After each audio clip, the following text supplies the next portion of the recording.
हरे कृष्णा सभी को। तो श्रीमद् भागवतम स्टार्ट हरे करने से पहले कृष्णा हम गुरु मंगलाचरण करेंगे। जी तो एक गुरु बार जी। सभी लोग रिसाइट करेंगे। नारायणं नमस्कृत्य नारायणं नमस्कृत्य नरं चैव नरोत्तमं नरं चैव नरोत्तमं नरोत्तमं देवीं सरस्वतीं व्यासं देवीं देवीं सरस्वतीं सरस्वतीं व्यासं व्यासं ततो जयमुदीरयेत्। ततो जयमुदीरये। नष्टप्रायेषु अभद्रेषु नष्टप्रायेषु नष्टप्रायेषु भद्रेषु नित्यं भागवत सेवया नित्यं नित्यं नित्यं भागवत भागवतसेवया सेवया भगवती उत्तम श्लोके भक्ति भगवते उत्तमश्लोके उत्तमश्लोके भक्तिर्भवति नैष्ठिकी। भक्ति भवति भक्तिर्भवति नष्टकी। नष्टिकी।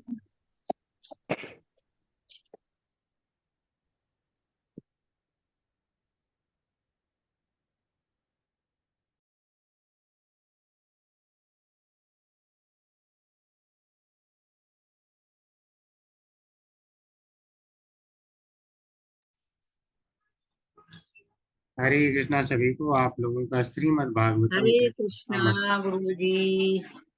प्रथम स्कंद के अध्याय 9 में स्वागत है। तो अध्याय 9 में चैप्टर का नाम है भगवान श्री कृष्ण की उपस्थिति में भीष्म देव का देह त्याग। तो हम देख चुके हैं कि अब तक उन्होंने देह का त्याग कर दिया है, और उसके बाद जो है युधिष्ठिर महाराज होते हैं, बाकी लोग होते हैं, सारे लोग बिल्कुल मौन हो जाते हैं, क्योंकि एक महान आत्मा जो सभी के प्रिय थे वह इस संसार से चले गए। तो लोग बिल्कुल शांत हैं। तो इसके पहले हमने क्या देखा था, किस प्रकार से शांत हैं। कहा गया कि तत्पश्चात मनुष्यों तथा देवताओं ने सम्मान में, अच्छा इसके पहले है, यह जानकर कि भीष्मदेव अनंत परम पूर्ण में लीन हो गए, वहां पर उपस्थित सभी लोग उसी प्रकार मौन हो गए जिस प्रकार दिन समाप्त होने पर पक्षी मौन हो जाते हैं। तो वास्तव में क्या है कि बहुत कुछ ऐसी घटना हो जाती है जो हम नहीं चाहते, तो वहां पर व्यक्ति बिल्कुल स्तब्ध हो जाता है, उसके समझ में नहीं आता कि आगे मैं क्या करूं। तो बिल्कुल सारे लोग मौन, ठीक है। तो सारे लोग मौन है, लेकिन उसके बाद फिर क्या हुआ, मौन कैसे टूटा वह हम देखेंगे इस श्लोक के माध्यम से। तो एक बार रिसाइट करेंगे। तत्र दुन्दुभयोनेदुः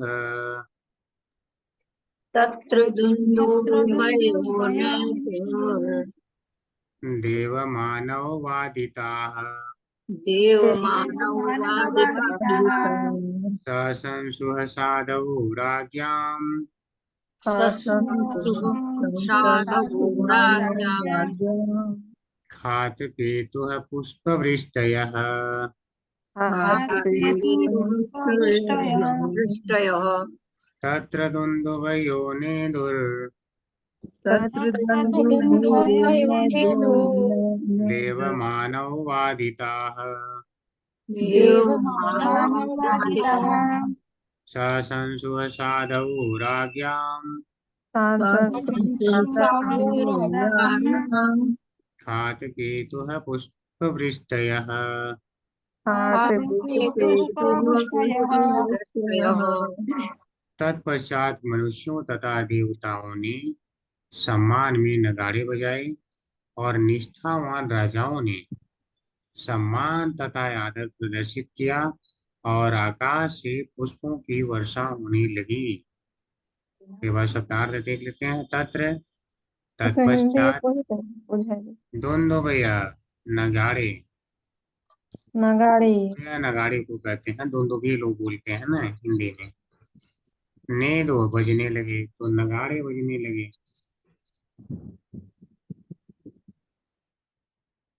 इसके बाद कौन, देव अन्य ग्रहों के देवता, और कौन, मानव सारे देशों के मनुष्य। तो देवता हो चाहे मानव, तो मानव यहाँ के हो गए, बाकी अन्य ग्रह के जो देवता हैं वो भी थे। वादिता के द्वारा बजाए जाते, तो सभी ने नगाड़े बजाए। जैसे आज भी अगर कोई महान हस्ती यहाँ से जाते हैं तो लोग क्या करते हैं, लोग जो है खूब धूमधाम से उन्हें जो है अंतिम संस्कार के लिए विदा करते हैं। और बहुत, उस समय ऐसा नहीं, चिंता एक तरफ होती है, यहाँ देखो कैसे इस संसार से चले गए, लेकिन इस बात की खुशी होती है कि बहुत अच्छा करके गए हैं। तो जैसे कि कहीं आप डिफेंस वगैरह में भी देख सकते हैं, तो वहां पर मतलब बोलते हैं ना कि इन्हें 21 तोपों की सलामी दी गई। तो वह क्या है, आज तो इस तरह दिया जा रहा है सलामी, तो उस समय क्या है कि धुंदुभि नगाड़े बाजे बजा कर दिए गए। तो आज भी बाजे वगैरह बजाते बजाते लोग कहीं कहीं ले जाते हैं, जो बहुत अच्छा कर्म ऐसे किए रहते हैं। तो ठीक है, इन्होंने बहुत कुछ यहाँ पर दे के गए हैं, समाज को दे के गए हैं, इस पूरे संसार को दे के गए हैं।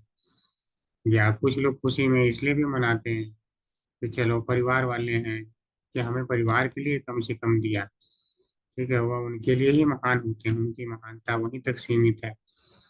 तो यहाँ पर क्या है, यह सबके लिए महान थे, मनुष्यों के लिए भी थे, मनुष्यों के लिए भी एक आदर्श थे। जब तक रहे तब तक हस्तिनापुर पर किसी और ने आंख उठाकर देखने का साहस नहीं किया।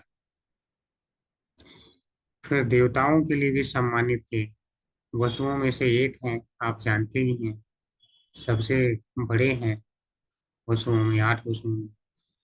तो फिर इनका सम्मान होना तय था। और दूसरी बात, सम्मान इसलिए भी होना चाहिए था क्योंकि अब यह अपने वसु शरीर को प्राप्त कर लेंगे, तो इसलिए भी देवता सारे खुश होंगे। फिर जितने राजा थे, तो वह राजा जो वहां पर इकट्ठा हुए थे राज्ञाम, तो वह भी क्या है, प्रसन्नता में कुछ न कुछ वाक्य बोले। करें संसु साधु राज्ञाम तो पुष्ट वृष्टयः। राज्ञाम अर्थात राजाओं के द्वारा खात आकाश से पेटो गिरने लगी, क्या, पुष्प वृष्टया, पुष्पों की वर्षा। तो आकाश से कौन, देवता कर रहे हैं, लेकिन राजा वगैरह क्या कर रहे हैं कि सशंसु अर्थात प्रशंसा करना। तो जैसे ठीक है, आजकल के समाज में तो ठीक है, ऐसा चलता है कि कभी चाहे उसकी प्रशंसा करो चाहे मत, लेकिन जिस दिन वो चला जाता है इस संसार से, लोग कहते हैं, कितना अच्छा आदमी था, चला गया। ठीक है, तब सारी अच्छाइयां नजर आती, लेकिन भीष्म पितामह के केस में ऐसा नहीं था। वहां पर लोग पहले भी आदर करते थे और आज भी आदर के लिए प्रशंसा के शब्द सभी राजा कर रहे हैं, सोचिए। ठीक है, साधु राज्ञा, साधु है जो ईमानदार राजा थे, वह सारे के सारे। अन्यथा एक राज्य का जो राजा हो, उसकी रक्षा इन्होंने ऐसे किया कि अन्य राजाओं को आंख तक उठा के नहीं देखने दिया। वो क्यों प्रशंसा करेंगे, लेकिन फिर भी सारे कर रहे हैं।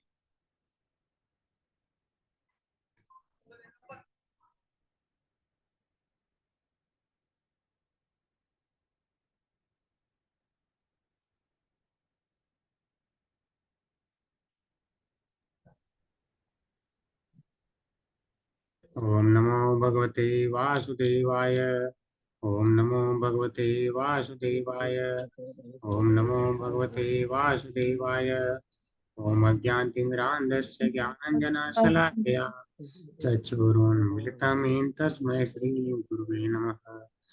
श्रीचैतन्यमनोभीष्टं स्थापितं येन भूतले स्वयं रूप कदा मह्यं ददाति स्वपदान्तिकम्। वन्देऽहं श्रीगुरो श्रीयुतपदकमलं श्रीगुरून् वैष्णवांश्च श्रीरूपं सागरजातं शरणरघुनाथान्वितं तं सजीवम् साधवैतं सावधूतं परिजनसहितं कृष्णचैतन्यदेवं श्रीराधाकृष्णपादांश्च ललिता श्रीविशाखान्वितांश्च नमः ओं विष्णुपादाय कृष्णप्रेष्ठाय भूतले श्रीमते भक्तिवेदांत स्वामी नामिने नमस्ते सारस्वते देवे गौरवाणी प्रचारणे निर्विशेष शून्यवादी पाश्चात्यदेशतारिणे वाञ्छाकल्पतरुभ्यश्च कृपा सिन्धुभ्यैव च पतितानां पावनेभ्यो वैष्णवेभ्यो नमो नमः।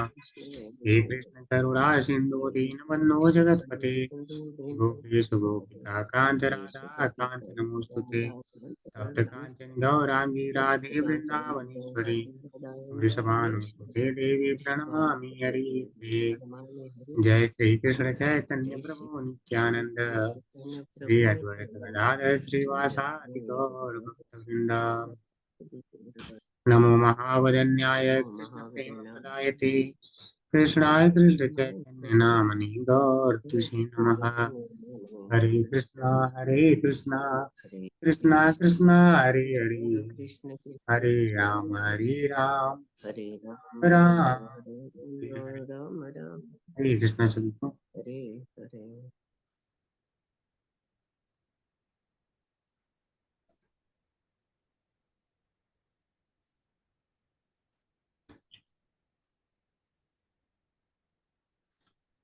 तत्र द्वन्द्वयोनेदुर् तत्र गन्धोभयोने देवमानौ वादिताः देवमानो वादिताः संसुवसादौ राज्ञाम् साधो साधु राज्ञाम् राज्ञा आतपेतुः पुष्पवृष्टयः। अत्पेतु पेतु पुष्पवृष्ट्याः। हरे कृष्णा सभी को। जो लोग रिसाइट करना चाहते हैं कर सकते हैं।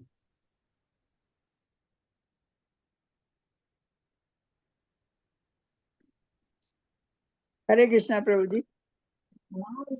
तत्र द्वंद्व भयो ने दुर्देव मानव वादिता शंससु साधवो राज्ञां खात पेतु पुष्प वृष्टयः। हरे कृष्णा।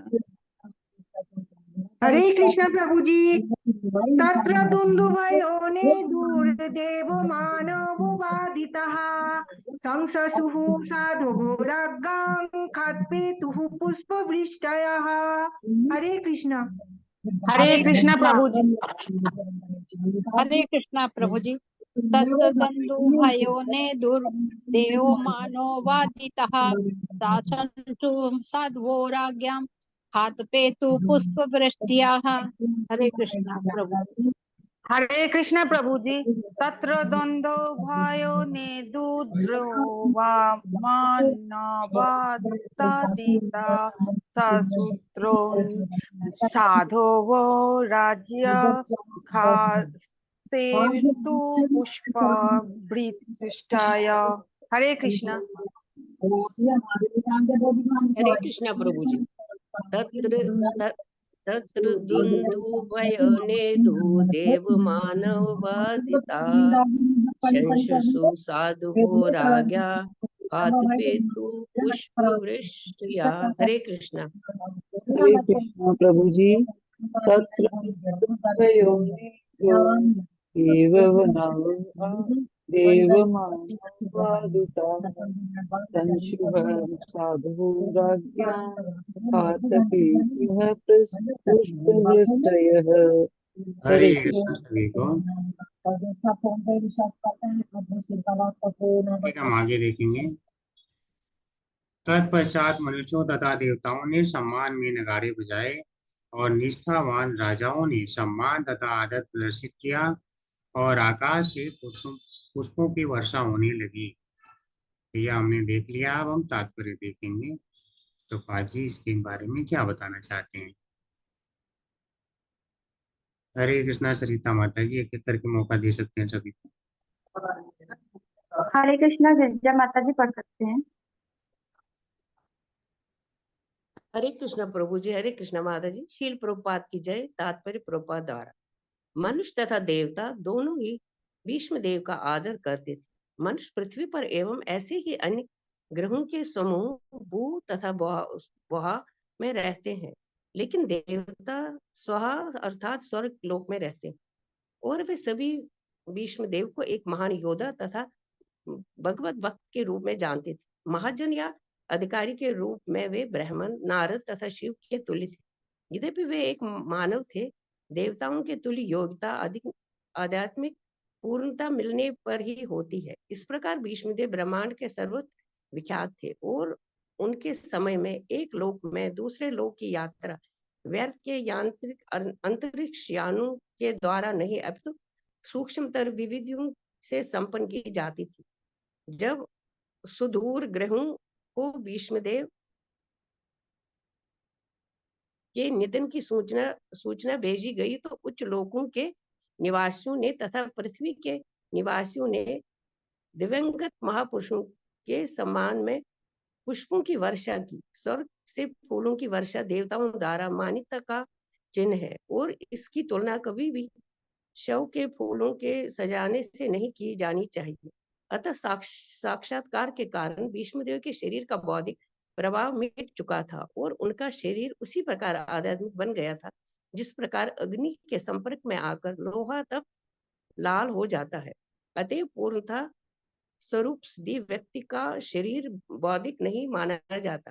ऐसे आध्यात्मिक शरीर के लिए विशेष उत्साह मनाए जाते हैं। भीष्मदेव के सम्मान का अथवा उनकी मान्यता का अनुकरण कभी कृत्रिम साधनों से नहीं करना चाहिए, क्योंकि आजकल हर सामान्य व्यक्ति की जयंती समारोह मनाया जाता है।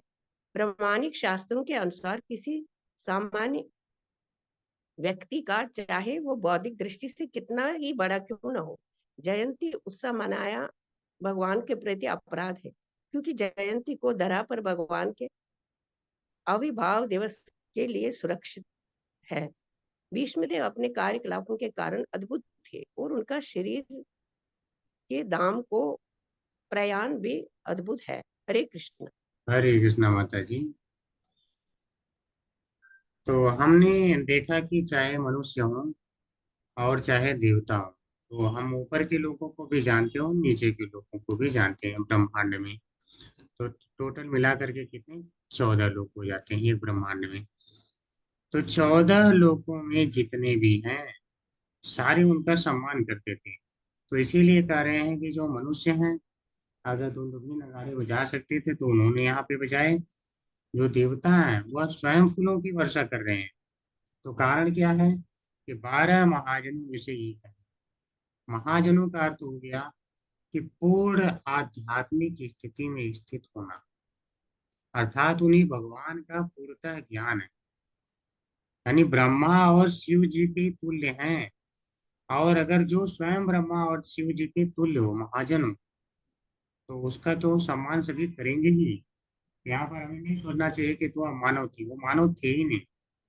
पहली बात तो जो है 8 वसुओं में से एक है, तो वह स्वयं देवता है।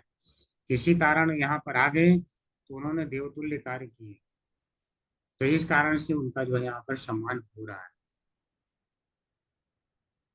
तो अब बात आती है कि कैसे दूसरे लोगों में तुरंत जो है खबर फैल गई, उन्होंने अपने प्राण त्याग दिए। ठीक है, तो इसके दो बनते हैं कारण। पहली बात तो सभी को इंतजार था कि वह प्राण त्यागेंगे और अपनी मूल अवस्था को प्राप्त करेंगे, तो इसलिए लोग इंतजार कर रहे थे। दूसरा, हमारी तरह किसी को यान में पहले जाने की आवश्यकता नहीं होती थी। इतने भौतिक यान में जाएंगे तब जाकर के कहीं पहुंचेंगे। पहले ध्यान केवल लगाते थे और ध्यान के माध्यम से लोग वहां तक पहुंच जाते थे और वहां की खबर हो जाती थी। तो भौतिक यानों की आवश्यकता नहीं होती थी। मतलब ये सूक्ष्म प्रक्रिया के द्वारा, सूक्ष्म विधि के द्वारा आ, जो है यात्रा कर लेते थे। तो जब वहां इस यात्रा के माध्यम से खबर भेजा गया तो तुरंत खबर पहुंच गया, जाने में समय तो लगा नहीं। तो इसलिए सभी देवताओं को पता चल गया। तो अब जैसे आज के समय में क्या होता है, कोई शव है, कोई शरीर का त्याग करता है तो उसको खूब सजाया जाता है। तो क्या इनके शव को हम उसी तरह से, जब फूलों की वर्षा हुई तो उसी तरह से सजाना समझें? तो ऐसा नहीं है। इनका शव, पहली बात तो है, जिसका भौतिक है उसको सजाने की आवश्यकता पड़ती है। पूर्ण रूप से आध्यात्मिक शरीर इनका हो चुका है क्योंकि ये महाजन है। तो जब पूर्ण रूप से आध्यात्मिक शरीर बन गया तो यह पूर्ण रूप से इसको फिर हम कोई कह नहीं सकते कि जो है भौतिक रह गया है। तो जितने भौतिक क्रियाकलाप अगर किए जाते हैं तो वह केवल एक सामान्य मानव को मार्ग प्रदर्शित करने के लिए ही किए जाते हैं। अन्यथा जो स्वरूप सिद्ध व्यक्ति होते हैं अर्थात पूर्ण रूप से आध्यात्मिक व्यक्ति होते हैं उनके जो है शरीर को कोई जलाने की आवश्यकता नहीं रहती है। और यहाँ पर सभी उनका सम्मान कर रहे हैं। तो आज की डेट में एक आविर्भाव दिवस मनाया जाता है।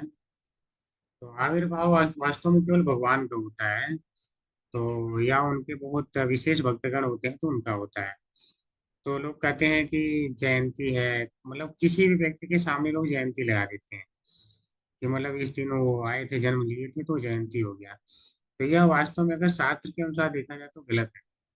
शास्त्र के अनुसार केवल जो है जयंती श्री भगवान की होती है। उनका आविर्भाव दिवस है, उसी के लिए कहा जाता है कि यह जयंती है। अन्यथा बाकी का सभी का जन्म होता है। भगवान ही है जिनका जन्म और कर्म दोनों ही दिव्य होता है। इसलिए जयंती शब्द किसी और के लिए लगाना वास्तव में एक अपराध हो जाता है। क्योंकि शास्त्र के अनुसार तो यह जो है नहीं ऐसा करना चाहिए। तो शास्त्रों का खंडन हम नहीं कर सकते। तो अगर कोई कहता है ठीक है इसका जयंती उसका जयंती, किसी का भी नाम लेके कहता है तो ये समझ लेना है कि इसको शास्त्र से कोई जो है लेना देना नहीं है या इसे पता ही नहीं है। वास्तव में लेना देना छोड़ दीजिए, उसे पता ही नहीं शास्त्र में क्या है। उसने कभी जो है देखा ही नहीं उठा करके। तो इसलिए ऐसी जो है विचित्र सी लोग बातें करते रहते हैं। हरे कृष्णा। देखेंगे हम नेक्स्ट श्लोक का रिसाइट करेंगे। तस्य प्रभु जी, निरहर प्रभु हरे कृष्णा माता जी। प्रभु जी, वो लास्ट में प्रयाग कुछ लिखा है, उसका क्या मतलब हुआ? लास्ट लाइन में जो हम अभी पढ़ रहे थे। प्रयाण उन का दा प्रयाण का प्रयाण मतलब प्रयाग जाना, भी अद्भुत। जाना, क्या प्रयाण प्रभु जी? जाना जाना, प्रस्थान डेथ करना। डेथ वाला अच्छा, डेथ जी जी, जब धन्यवाद डेथ प्रभु जी। माता डेथ। प्रस्थान करने को ही प्रयाण कहा गया है। ठीक है प्रभु जी, ठीक। हम्म। तस्य निर्हरण आदीनि। तस्य रिसाइट करें। निरहरादि तस्य निरहरणादीनानि निर्हरण तस्य आदि निर्हरण आदीनि तस्य हरण आदि निरहरणादीनि संपरेतस्य भार्गव संपरेतस्य भार्गवा संपरेतस्य योधिष्ठिरः कारयित्वा युधिष्ठिर योधिष्ठिरः कारयित्वा युधिष्ठिरकारय युधिष्ठिराकारयित्वा मुहूर्तं दुःखितोऽभवत्। तं मुहूर्तं दुःखिता दुःखितो भवता। हे भृगुवंशी शौनक। तो सूत जी कह रहे हैं शौनक जी से कि हे भृगुवंशी, क्योंकि वह भृगुवंशी हैं। तो कह रहे हैं हे भृगुवंशी अर्थात शौनक, भीष्मदेव के मृतदेह का दाह संस्कार करने के बाद महाराज युधिष्ठिर क्षण भर के लिए शोकाभिभूत हो गए। तो जब तक वास्तव में शरीर वहां पर अवेलेबल होती है तब तक क्या होता है, तब तक चाहे वो अमृत रूप में हो व्यक्ति को उतना नहीं होता है, दुख दुख होता है। लेकिन जैसे ही दाह संस्कार संपन्न हो जाता है उसको लगता है हमने पूर्ण रूप से खो दिया। कहीं ना कहीं लोग देहात्म बुद्धि में स्थित रहते हैं और देह जब तक रहता है तब तक लगाव महसूस करते हैं। लेकिन तब जाने के बाद क्या है अचानक। तो ऐसे ही महाराज युधिष्ठिर क्या होते हैं, अचानक जैसे शोक संतप्त हो जाते हैं कि अब तो पूरा ही जो है वो चले गए, हमें छोड़ दिए। तो अब ऐसा क्यों होता है, हम प्रभुपाद जी की व्याख्या देखेंगे। हरे कृष्णा माता जी।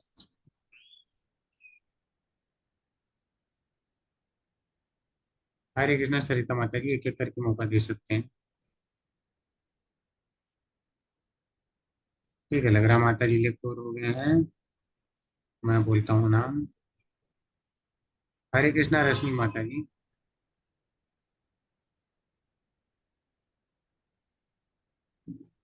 हरे कृष्णा रश्मि माता जी। हरे कृष्णा प्रभु जी, शील प्रपात कीजिए, शील प्रपात कर रहा हूँ।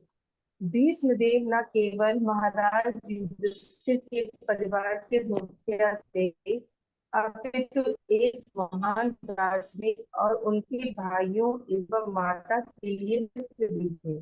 क्योंकि सबसे ज्येष्ठ युधिष्ठिर समेत 5 पांडु मर चुके थे। अक्सर पितामह और विधवा पुत्र वधु कुंती देवी के संरक्षक थे। यद्यपि महाराज युधिष्ठिर के ताऊ महाराज, प्रभु जी ऊपर करिए, महाराज धृतराष्ट्र उनकी देख रेख के लिए जीवित थे, लेकिन उनका स्नेह सबसे ज्येष्ठ दुर्योधन आदि अपने 100 पुत्रों की ओर अधिक था। अंतोगत्वा 5 पुत्रविहीन भाइयों को हस्तिनापुर राज्य के अधिकार से वंचित करने के लिए षड्यंत्र रचा है। राजमहलों में जैसा होता है, कपट चाल चली गई और 5 भाइयों को नाश दे दिया गया। लेकिन भीष्मदेव महाराज युधिष्ठिर के प्रति निष्कपट भाव से अपने अंतिम क्षण तक भी सुखचिंतक पितामह मित्र तथा दार्शनिक बने रहे। वे महाराज युधिष्ठिर को सिंहासन पर बैठा देखकर खुशी खुशी मृत्यु को वरण किए, अन्यथा वे पांडवों को दिए जा रहे अनुचित कष्टों के कारण अपने कष्टों को सहने के बजाय बहुत पहले शरीर त्याग चुके होते। वे उपयुक्त अवसर की प्रतीक्षा में थे, क्योंकि उन्हें विश्वास था कि कुरुक्षेत्र के युद्ध में पांडु पुत्र अवश्य विजयी होंगे, क्योंकि उनके रक्षक श्री कृष्ण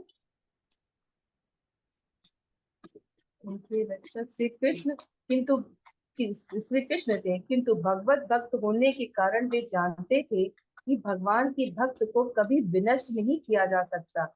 महाराज युधिष्ठिर को भीष्मदेव की इन सारी शुभेच्छाओं का पता था, अतः वे अवश्य अत्यधिक वियोग का अनुभव कर रहे होंगे।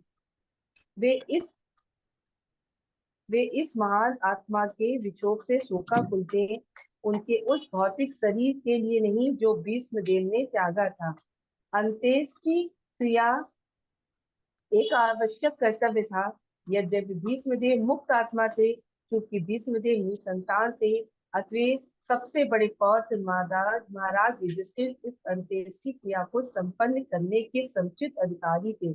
भीष्मदेव के लिए वरदान स्वरूप था कि परिवार के समरूपी एक महान व्यक्ति ने इस महापुरुष की अंतिम संस्कार संपन्न की। हरे कृष्णा प्रभु जी, हरे कृष्णा हरे कृष्णा माता जी। तो वास्तव में तो प्रभुपाद जी क्या करें, भीष्मदेव न केवल महाराज युधिष्ठिर के परिवार के मुखिया थे, तो अगर वो सबसे ज्येष्ठ थे, वहां पर अगर देखा जाए तो उन्होंने अपने सिंहासन का जो त्याग किया था, अपने पिताजी के लिए त्याग किया था, ताकि उनके पिताजी का विवाह हो सके। तो इसलिए वहां पर सबसे वह ज्येष्ठ थे, तो परिवार के मुखिया थे। तो कह रहे हैं अपितु तो एक महान दार्शनिक और उनके भाइयों एवं माता के लिए मित्र भी थे। वास्तव में हम देखते हैं कि उनका जो ज्ञान का लेवल काफी ऊंचा था।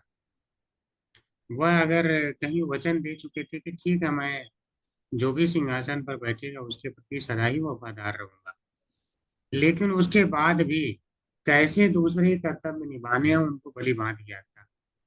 जैसे जब पांडु की मृत्यु हो जाती है, तो 5 जो पांडव होते हैं वह आते हैं महल में। महल में आते हैं तो जो धृतराष्ट्र हैं वह वास्तव में राजा होते हैं। तो अब अगर देखा जाए तो पांडु के भाई हैं, तो उनका एक कर्तव्य बनता था कि इनके ऊपर विशेष ध्यान दें, लेकिन वह कभी भी विशेष ध्यान नहीं दिए, क्योंकि उनका सदैव जो है लगाव किससे था, अपने पुत्रों से अधिक रहता था। लेकिन ऐसी परिस्थिति होने के बाद भी जो भीष्मदेव है, इन्हें पता था कि वास्तव में यहाँ पर यह चल रहा है कि इनके ताऊ महाराज जो है इनके ऊपर ध्यान नहीं दे रहे हैं, तो इनकी माता को कोई कष्ट ना हो, इन 5 की माता को, और इन 5 को कोई कष्ट ना हो, यह इस बात का सदैव ही ध्यान दिया करते थे। तो इस कारण से अगर आज वो शोक संतप्त हो रहे हैं, स्तब्ध हो रहे हैं, तो यह बनता है, क्योंकि उनका सदैव से स्नेह रहा है और उस स्नेह का इन्होंने फायदा लिया है। तो अगर देखा जाए तो चाहे जब भी षड्यंत्र यहाँ पे किया गया, जब ये उसके द्वारा इनको हराया गया जुआ खेल करके, फिर जंगल में जब ये भेजे जाते हैं, तो जितने प्रकार का होता है षड्यंत्र, यह सब इनको भीष्म को पता चल जाता था और यह किसी न किसी प्रकार से चाहते थे कि वो लोग वहां से निकल जाएं। और यह सारी बातें इन्हें पता थी, युधिष्ठिर महाराज को यह सारी बातें पता थी कि यह सदैव ही हमारे प्रति जो है निष्कपट भाव रखते थे और हमारे शुभ शुभ चिंतक रहे हैं। तो इस कारण से भी वह बहुत ज्यादा शोक संतप्त हुए। अब बात आती है कि जब युद्ध में उनको तीर लग गया तो अपने प्राणों का त्याग क्यों नहीं किया, त्याग करके शांति से चले जाते। तो वास्तव में जो अगर सामान्य मनुष्य का हम उदाहरण ले तो सामान्य मनुष्य क्या सोचता है, जब वृद्ध भी हो जाएगा तो क्या कहता है, बस मेरे बच्चे सही स्थान पर पहुंच जाएं, इसके बाद मेरे प्राण पखेरु उड़ जाए, कोई चिंता नहीं। ऐसा आपने कहते हुए सुना हो। तो वास्तव में अगर देखा जाए तो भीष्म पितामह की वही स्थिति, वह प्रतीक्षा कर रहे हैं कि वास्तव में जो धर्म के मार्ग पर चल रहे हैं युधिष्ठिर आदि, इन लोगों का कल्याण हो जाए, ऐसी वो प्रतीक्षा कर रहे हैं।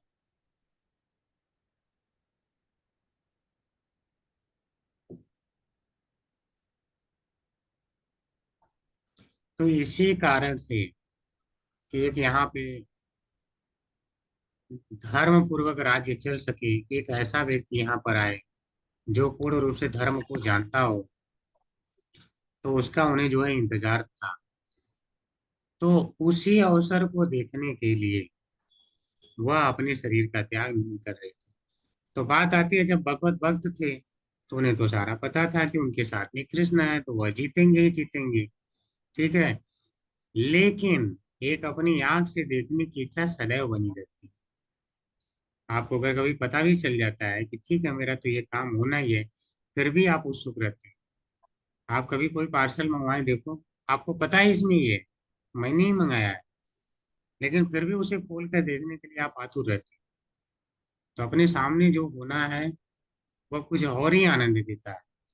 तो इस कारण से क्या उन्होंने कभी शरीर का त्याग तब तक नहीं किया जब तक वह वहां पे देख नहीं लिए। और अब जा करके जब वह देख लेते हैं तो बिल्कुल शांति के साथ शरीर का त्याग कर रहे हैं, उन्हें कोई कष्ट नहीं है।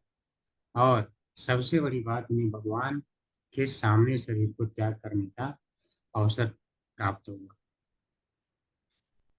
तो बात आती है कि क्या उनको ये शरीर को जलाना आवश्यक था? नहीं, उनके शरीर जो है पूर्ण रूप से आध्यात्मिक हो चुका था।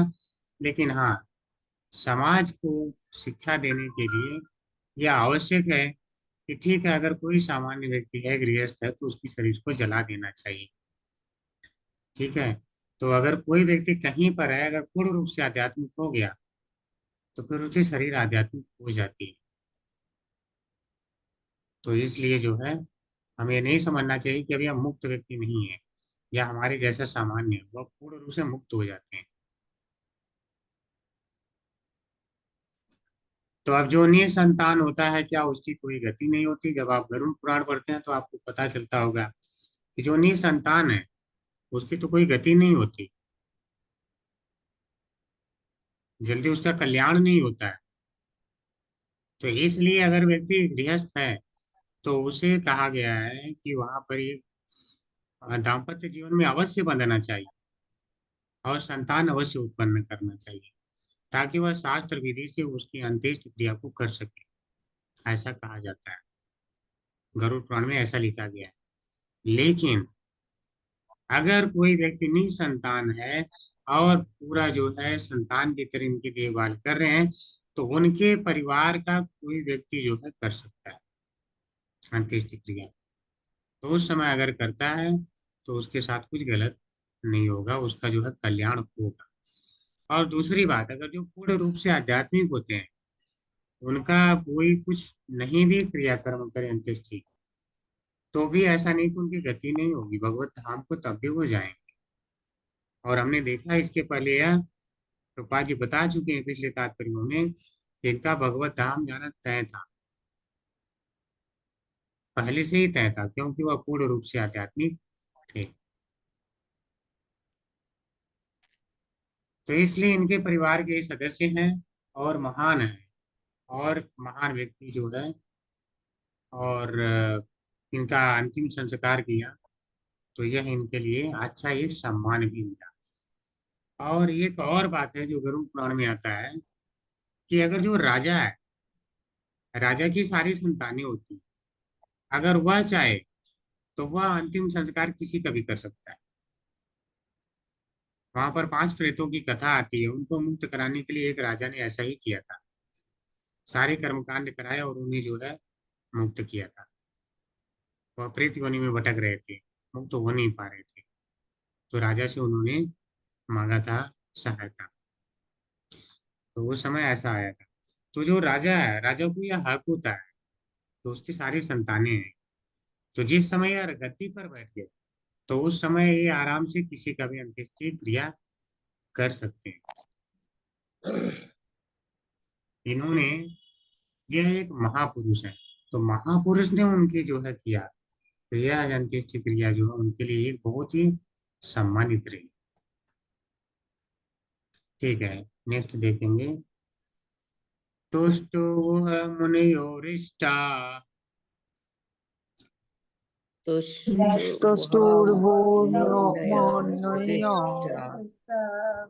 तुष्टो मुनियोरिष्टा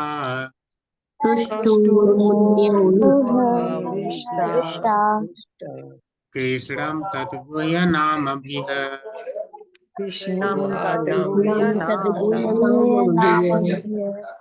ततस्ते कृष्ण हृदयाः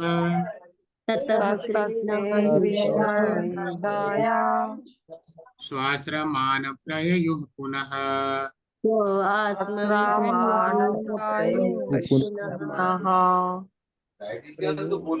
समस्त मुनियों ने, तब समस्त मुनियों ने वहां पर उपस्थित भगवान श्री कृष्ण का यशोगान गोय वैदिक मंत्रों से किया। तो ठीक है, अब यह जो है इनका सारा अंत्येष्टि क्रिया हो जाता है, अब वहां से प्रस्थान करना है। तो प्रस्थान करना है तो सभी को यह बात पता है कि यहाँ पर श्री भगवान आए, तो इसीलिए करें भगवान श्री कृष्ण के फिर यशोगान उन्होंने किया। ठीक है, वह तो जा चुके हैं, लेकिन यहाँ से हम जा रहे हैं तो भगवान के पास से कभी भी आना चाहिए, तो हमेशा उनका यशोगान करना चाहिए। ऐसा नहीं कि आप मंदिर में से आ रहे हैं तो अब आते समय जो है पूरा चौड़े हो गया है, ऐसा नहीं है। आप आते समय जो है श्री भगवान को भी प्रणाम फिर से करके आना है, कि ये भगवान आप जो मेरे जीवन में ला रहे हैं खुशियाँ, यह केवल आपकी ही कृपा से आ रही है, सब कुछ आप ही लाने वाले हैं, तो उनका यशोगान अवश्य करना चाहिए कि आप अत्यंत महान है प्रभु, आप सदैव हमारे कल्याण के लिए संसार में आते रहते हैं, आप हमारे लिए कितना कष्ट उठाते रहते हैं, तो किसी न किसी प्रकार से भगवान का जो है यशोगान अवश्य करना चाहिए। तो ये सारे ऋषि मुनि हैं, सोचिए कोई सामान्य व्यक्ति नहीं है, और मुनि वह होता है जो भविष्य दृष्टा भी होता है। वह जा रहे हैं तो भगवान को फिर क्या है, उनका यशोगान करके जा रहे हैं। वे भगवान कृष्ण को सदा के लिए अपने हृदय में धारण करके अपने अपने आश्रमों को लौट,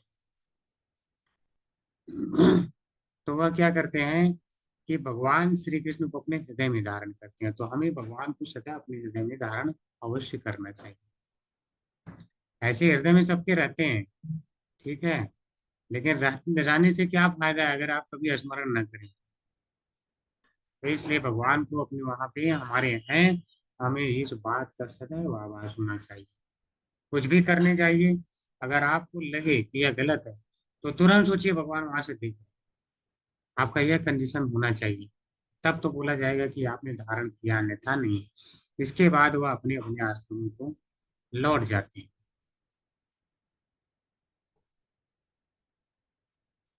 हरे कृष्णा केकानंदी माता जी। हरे कृष्णा प्रभु जी। जी माता। भगवान के भक्त सदा ही भगवान के हृदय में रहते हैं और भगवान सदैव भक्तों के हृदय में रहते हैं। भगवान तथा उनके भक्तों के मध्य यही मधुर संबंध होता है। भगवान के लिए अनन्य प्रेम तथा भक्ति के कारण भक्तगण उन्हें सदा अपने अंदर देखते हैं और भगवान भी यद्यपि उन्हें न कुछ लेना देना रहता है और न कोई आकांक्षा, अपने भक्तों के कल्याण कार्यों में लगे रहते हैं। सामान्य जीवों के लिए सारे कर्मों तथा फलों के लिए प्रकृति के नियम बने हैं, तथापि भगवान उन अपने भक्तों के सन्मार्ग पर लाने के लिए सदैव उत्सुक रहते हैं। अतएव भक्तगण भगवान की सीधी देखे रहे में रहते हैं और भगवान भी सच्चा और से अपने आप को भक्तों की देखे रखे में ही रहते हैं। क्योंकि वैष्णदेव आदि सारे मुनि भगवान के भक्त थे, अतएव अंत्येष्टि क्रिया के बाद सवे में वहां पर उपस्थित भगवान कृष्ण की प्रसन्न करने के लिए वैदिक शास्त्रों का उच्चारण किया। सारे वैदिक मंत्रों भगवान को प्रसन्न करने के लिए पढ़े जाते हैं। इसकी पुष्टि भगवत गीता 14.14 में हुई है। सारे वेद उपनिषद वेदांत और उन्हीं को खोजते हैं और सारे मंत्र उन्हीं के यशोगान के लिए ही है। अतएव मुनियों ने अवसर के अनुकूल कृत्य किया और सुखी सुखी अपने अपने आश्रमों को लौटे गए। हरे कृष्ण प्रभु जी। हरे कृष्ण माता जी। तो जो भगवान है वो सदा ही कहाँ रहते हैं? जो भक्त हैं, भक्त के जो है हृदय में सदैव विराजमान रहते हैं। और इसी प्रकार भगवान के हृदय में सदैव भक्त भी विराजमान रहते हैं। तो भगवान ने कहा है ये यथा मां प्रपद्यन्ते तांस तथा भजाम्यहम्। अगर जो जिस प्रकार से जिस समर्पण भाव से मेरे पास आता है तो मैं भी उसी समर्पण भाव को प्रदर्शित करता हूँ। तो सोचिए, अगर आप दिन रात भगवान को याद करते हैं तो भगवान भी आपको दिन रात याद करते हैं। यह भगवान के वचन है। तो यह भगवान के कैसे वचन है? क्योंकि यह प्रभुपाद जी कह रहे हैं बहुत मधुर संबंध है भगवान और भक्तों के बीच में। तो इसीलिए जो है जो सब वास्तव में भक्त होते हैं वह भगवान को अपने अंदर देखते रहते हैं। तो जब ब्रह्म संहिता पढ़ेंगे तो उसमें आता है कि जो भक्ति में हमेशा लगे रहते हैं उनके नेत्र कैसे हो जाते हैं? प्रेम आंजन छूटता है, भक्ति पूर्ण नेत्र हो जाते हैं।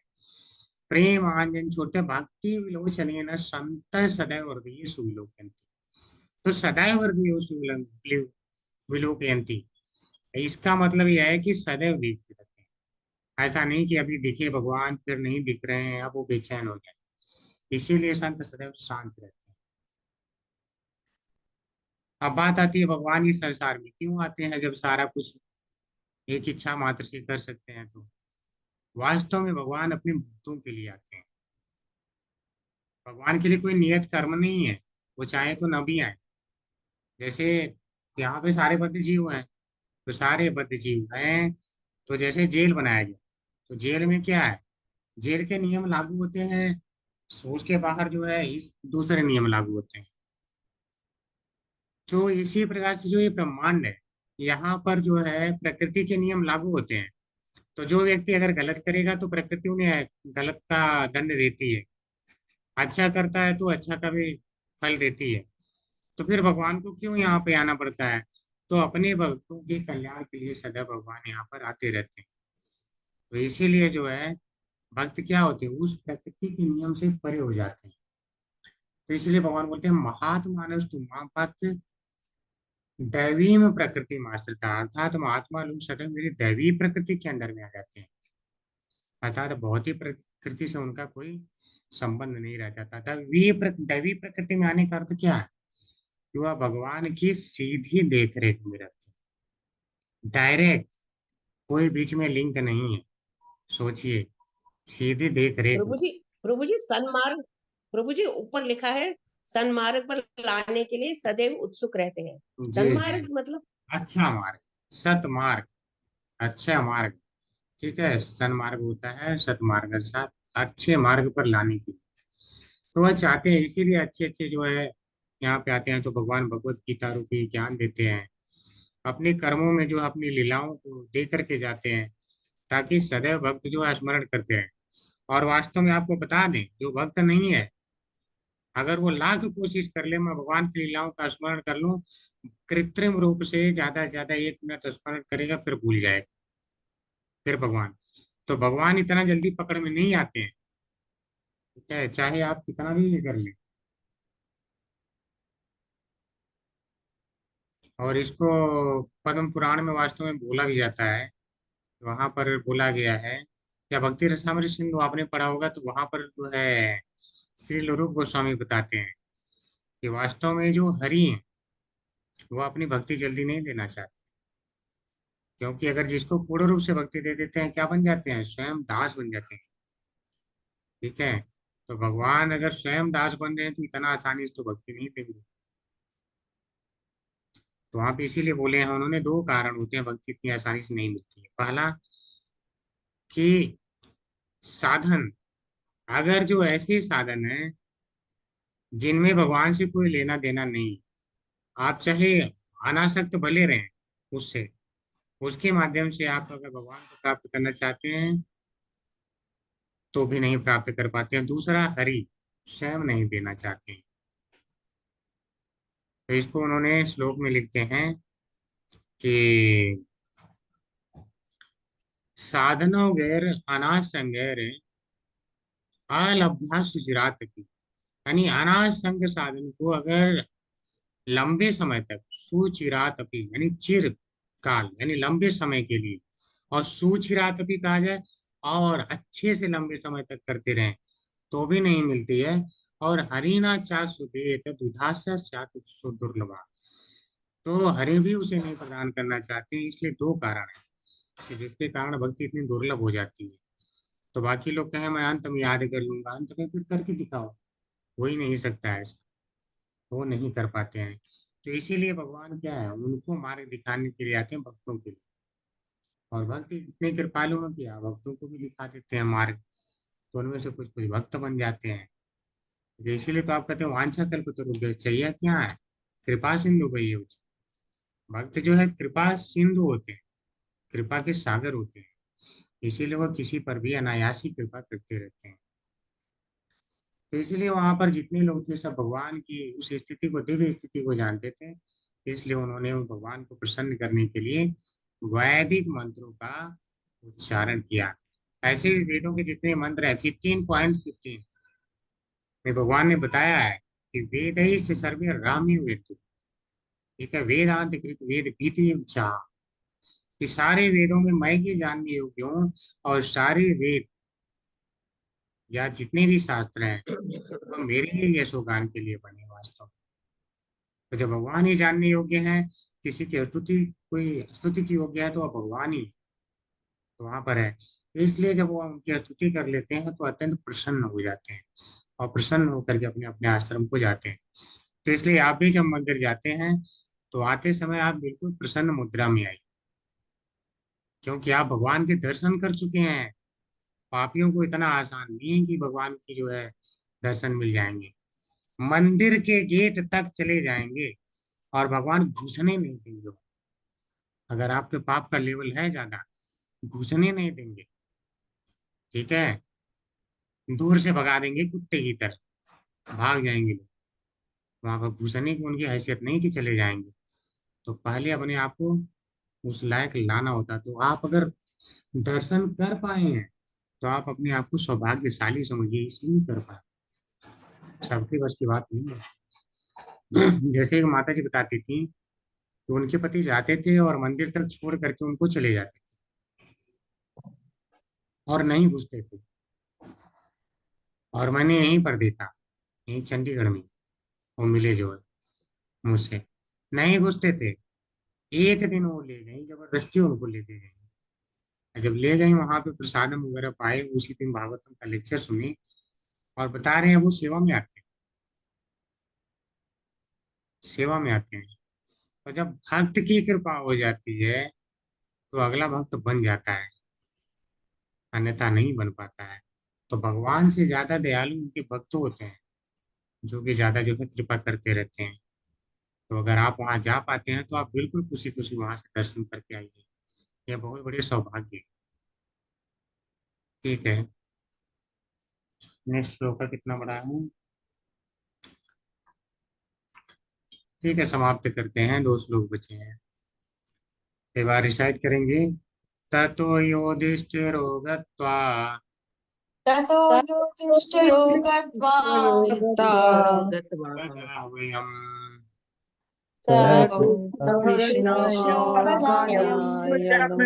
कृष्णो पितरं सान्त्वयामास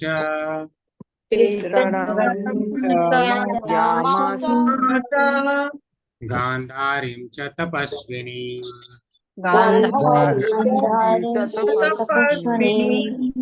तत्पश्चात महाराज युधिष्ठिर भगवान श्री कृष्ण के साथ तुरंत ही अपनी राजधानी हस्तिनापुर गए और वहां पर अपने ताऊ धृतराष्ट्र तथा अपनी ताई तपस्विनी गांधारी को ढाढ़स बंधाया। तो वास्तव में ये हस्तिनापुर से आए थे, आप जानते हैं हस्तिनापुर लगभग 150 किलोमीटर वहां से दूर है कुरुक्षेत्र से। ठीक है, तो वहां से वह आए थे केवल भगवान इनके ऊपर कृपा करने। और जब कृपा हो गई तो युधिष्ठिर महाराज क्या करते हैं, भगवान श्री कृष्ण के साथ फिर वहां जाते हैं हस्तिनापुर। और यहाँ पर इनका अंतिम संस्कार हो चुका है। तो वहां पर क्या है, क्यों जाते हैं?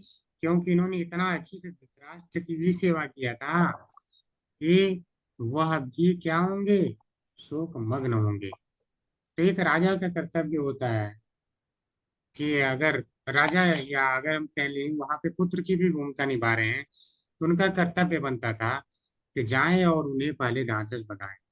हालांकि स्वयं दुख में है, लेकिन ये भक्त क्या करता है, अपने दुखों को एक साइड रख के पहले अगले के दुख को देखता है। तो वहां जाते हैं और जो एक तपस्विनी की भांति गांधारी होती है और वहां पर उनके ताऊ धृतराष्ट्र होते हैं, उन लोगों को ढाढ़स बताते हैं कि कोई बात नहीं, वह चले गए तो मैं ध्यान रखूंगा। ठीक है, तो आगे पढ़ेंगे। हरे कृष्णा को माता जी। हरे कृष्णा प्रभु जी। जय माता जी प्लीज। धृतराष्ट्र तथा गांधारी दुर्योधन आदि 100 भाइयों के पिता माता थे और नाते में वे महाराज युधिष्ठिर के ताऊ ताई लगते थे। कुरुक्षेत्रों के युद्धों के बाद अपने सारे पुत्रों पौत्रों को खो देने के से यह तपस्या यशस्वी दंपति महाराज युधिष्ठिर के संरक्षण में था। वे इतनी अपार क्षति से उत्पन्न कष्ट से घोर संतप्त थे और तपस्वियों का सा जीवन बिता रहे थे। धृतराष्ट्र के चाचा विश्वदेव की मृत्यु इन राजा रानी के लिए दूसरा गहरा आघात था। अतएव उन्हें महाराज युधिष्ठिर से सांत्वना को आवश्यकता थी। महाराज युधिष्ठिर को अपने कर्तव्य का ज्ञान था, अतएव वे कृष्ण सहित तुरंत उस स्थान पर पहुंचे और शोकाकुल धृतराष्ट्र को दयामय शब्द से अपनी और भगवान की ओर से सांत्वना दी। यद्यपि गांधारी आज्ञाकारिणी पत्नी तथा दयालु माता का जीवन बीता रही थी, लेकिन वे शक्तिमान तपस्विनी भी थी। यह भी कहा जाता है कि उन्होंने अपने पति के अंधत्व के कारण स्वेच्छा से अपनी भी आंखें बंद कर रखी थी। पत्नी का कर्तव्य है कि पति का 100% अनुगमन करे, और गांधारी इतनी पति परायण थी कि पति के निरंतर अंधत्व में उनका अनुगमन करती रही। अतएव वे अपनी कार्यों से महान तपस्विनी थी।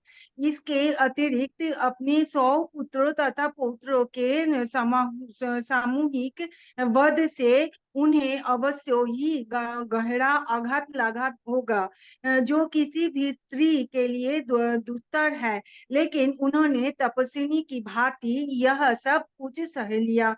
स्त्री होते हुए भी गांधारी का चरित्र भीष्मदेव से किसी तरह कम नहीं था।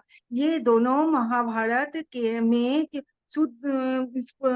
सुप्रसिद्ध चरित्र है। हरे कृष्णा प्रभु जी। हरे कृष्णा माता जी। तो वास्तव में हमने क्या देखा कि जो धृतराष्ट्र है और गांधारी है, यह जो है अपनी 100 पुत्रों को खो चुके हैं, और 100 पुत्रों को खोने के बाद अब इनके पास कुछ नहीं बचा। तो एक तपस्वी की भांति रहा करते थे। अब इनको राज्य से कोई लगाव नहीं रह गया कि अब मुझे राज्य पर बैठना है, कुछ आनंद लेना है, कुछ नहीं। बिल्कुल तपस्वी की भांति जीवन व्यतीत करते। तो इनको बहुत आघात था कि मेरे 100 पुत्र चले गए। लेकिन अगर जब भीष्म पितामह जाते हैं, यह खबर सुनकर के उन्हें दूसरा आघात लगता है कि वो हमारी इतनी अच्छे से देख रेख किया करते थे और आज वो भी हमें छोड़ करके चले गए, अब कौन देखेगा। तो कहीं ना कहीं इन्हें लगता होगा कि ठीक है, युधिष्ठिर है, अच्छे से देखेगा कि नहीं देखेगा।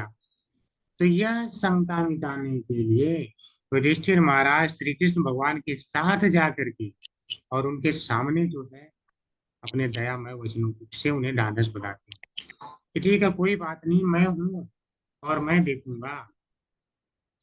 तो यहाँ पर गांधारी को तपस्विनी कहा गया है। तो उसका एक दूसरा कारण प्रभुपाद जी बता रहे हैं कि जो उनके पति हैं वो अंधे थे। तो अंधे हैं तो उन्होंने पूर्ण रूप से उनका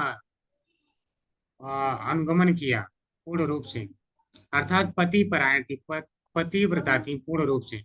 तो अगर स्त्री पूर्ण रूप से पतिव्रता है तो वह तपस्विनी ही कही जाती है। तो इसलिए यहाँ पर उन्हें तपस्विनी कहा गया है।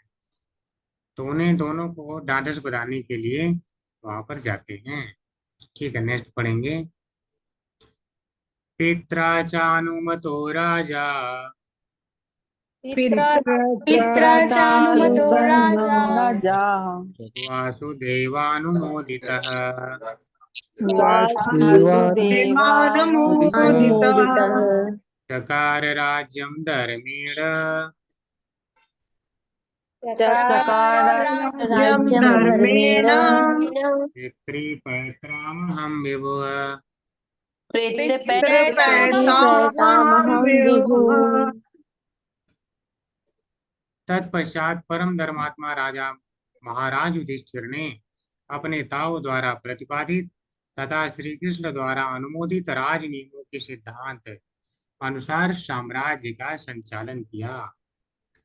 तो यहाँ पर कह रहे हैं पित्रा, पित्रा यानी जो धृतराष्ट्र हैं, च तथा अनुमता उनकी अनुमति से। तो जब राज्य पर बैठे तो ऐसा नहीं कि डायरेक्ट जो है अब ठीक मैं सबको जीत लिया, उनके पुत्र मारे गए तो जाके बैठ गए। उनकी अनुमति लेते हैं, अनुमता अनुमति लेते हैं। तो क्या केवल उनकी ही अनुमति ले लेते हैं बस हो गया? तो कह रहे हैं नहीं, वासुदेव अनुमोदित, भगवान वासुदेव ने भी उसका अनुमोदन किया कि ठीक है, जो ये महाराज कह रहे हैं कि आप बैठ जाओ तो आप बैठ जाओ। ठीक है, अर्थात उनके द्वारा भी इस बात को पुष्ट किया गया।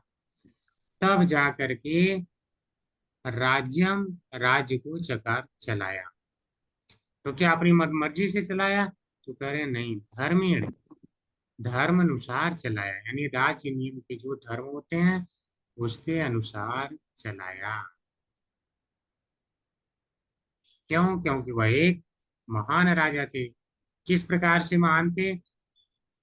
पूर्वजों जैसे। यानी पैतामह, पितृ पैतामह, पिता और पूर्वज इत्यादि जो उनके हैं वह सारे महान थे, उनके जैसे ये भी महान थे।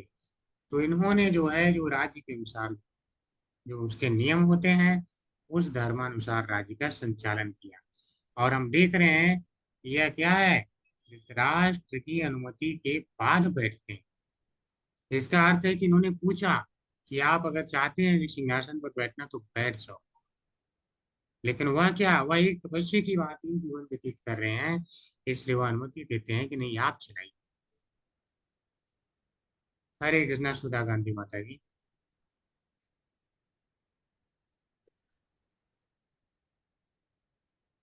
हरे कृष्णा प्रभु जी। जी माता जी ता- पढ़िए। तात्पर्य प्रभुपाद जी के द्वारा। प्रभुपाद जी की जय।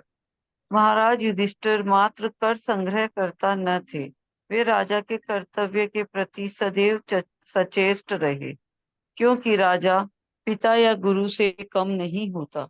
राजा को प्रजा की सामाजिक, राजनीतिक, आर्थिक तथा आध्यात्मिक उत्थान के सभी दृष्टिकोणों से भलाई देखनी होती है।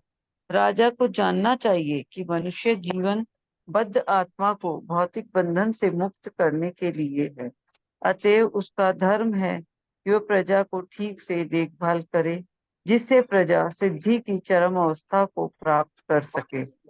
महाराज युधिष्ठिर ने इन नियमों का दृढ़ता से पालन किया, जैसा कि अगले अध्याय में से पता चलेगा। उन्होंने न केवल नियमों का पालन किया, अपितु अपने वृद्ध ताऊ की सहमति भी प्राप्त की, जो राजनीतिक मामलों में अनुभवी थे, और उसकी पुष्टि भगवान कृष्ण द्वारा भी की गई, जो भगवत गीता दर्शन के वक्ता हैं।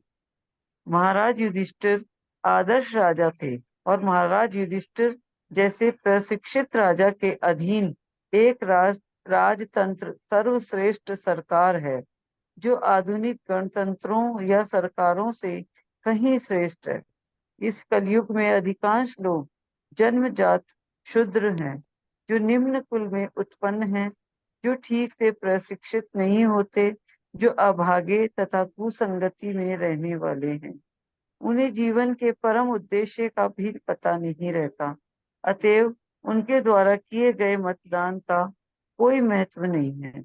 अतः ऐसे गैर जिम्मेदार मतों द्वारा चुने गए प्रतिनिधि कभी भी महाराज युधिष्ठिर के समान जिम्मेदार नहीं हो सकते। इस प्रकार श्रीमद् भागवत के प्रथम स्कंद के अंतर्गत भगवान कृष्ण की उपस्थिति में भीष्म देव का देह त्याग नामक 9वें अध्याय के भक्ति वेदांत तात्पर्य पूर्ण हुए। हरे कृष्ण। हरे कृष्णा माता जी।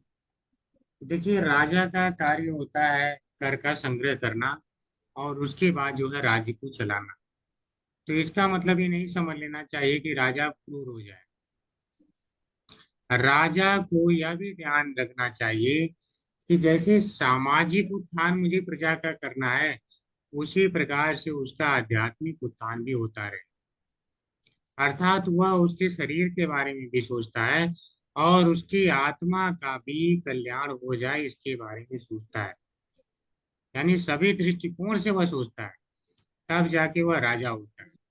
क्यों? राजा एक पिता के समान होता है और राजा एक गुरु के भी समान होता है।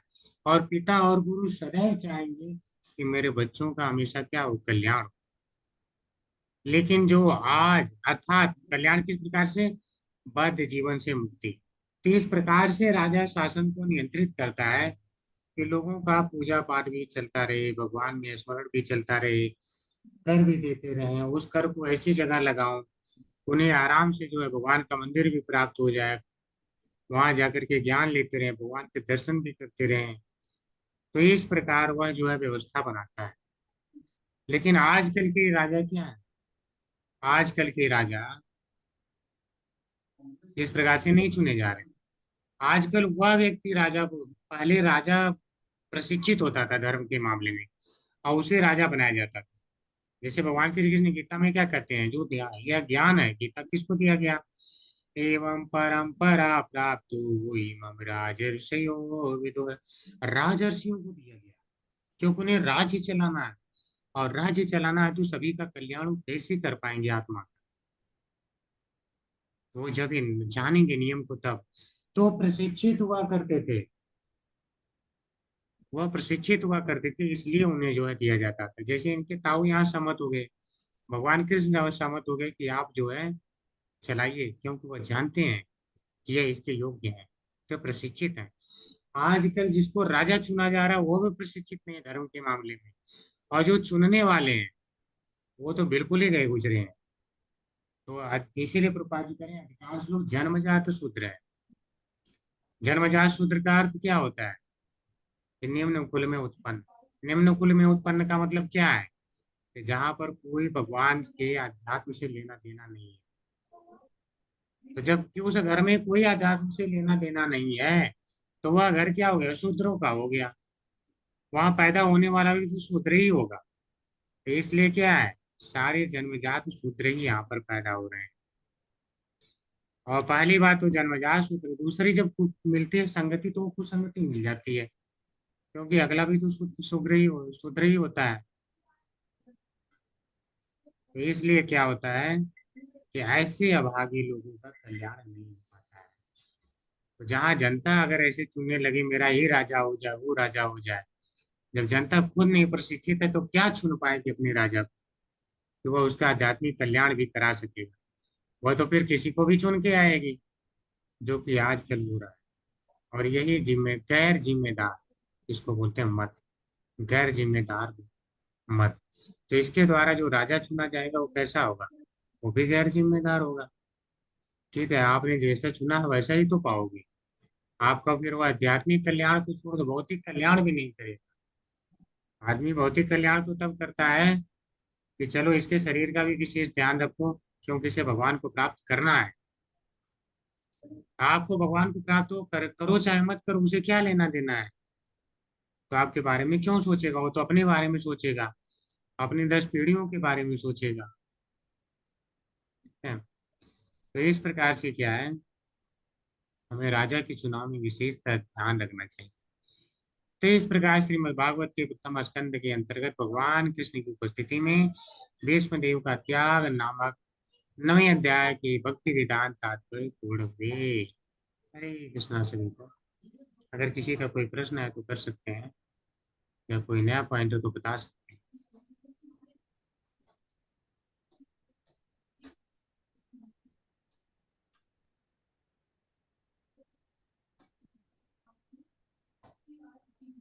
हरे कृष्णा, किसी का कोई प्रश्न नहीं हरे है? कृष्ण प्रभु जी, दंडवत प्रणाम। नहीं प्रभु जी, समझ में आ गया है प्रभु जी। भीष्म पितामह का। जी जी, ठीक है। तो अच्छी बात है, आप लोग समझते रहिए और आनंद उठाते रहिए श्रीमद् भागवतम का। प्रभु जी आप इतनी अच्छी तरह से बताते हैं ना, इसलिए समझ में आ जाता है। अगर हम लोग ध्यान नहीं देते तभी नहीं समझ में आता है, थोड़ा इधर उधर जाते तो गड़बड़ हो जाता है। बहुत अच्छी तरह से प्रभु जी समझाते हैं। जी प्रभु जी, बहुत अच्छे से समझाते हैं आप। धन्यवाद प्रभु जी। बस माता जी 1 घंटे का क्लास रहता है तो 1 घंटे ध्यान देना है, उसके बाद तो फिर आओ भगवान का लीला आपके ऐसे दिमाग में चलता ही रहे। अगर आपने 1 घंटे ध्यान से सुन लिया ना, वह चलता ही रहे। इसी को कहते हैं कृष्ण भावना भावित हो जाना। फिर हमें अलग से प्रयास नहीं करना पड़ता, कृत्रिम प्रयास नहीं करना पड़ता है। इसीलिए भगवान की लीलाओं को हमें अच्छे से समझना। धन्यवाद। ठीक है, जी प्रभु जी। आज चलेंगे। वांछा कल्पतरो अभ्यश्च कृपा सिंधु प्रभु जी, हरे पतितानां पावनेभ्यो वैष्णवेभ्यो नमो नमः। जय श्री प्रभुपाद की, श्रील व्यास देव की जय। हरे जय श्री कृष्ण प्रभु जी, सादर प्रणाम। हरे कृष्णा प्रभु जी, कोटि कोटि धन्यवाद हरे प्रभु जी। कृष्ण प्रभु जी। हरे हरे कृष्ण प्रभु जी। प्रभु जी।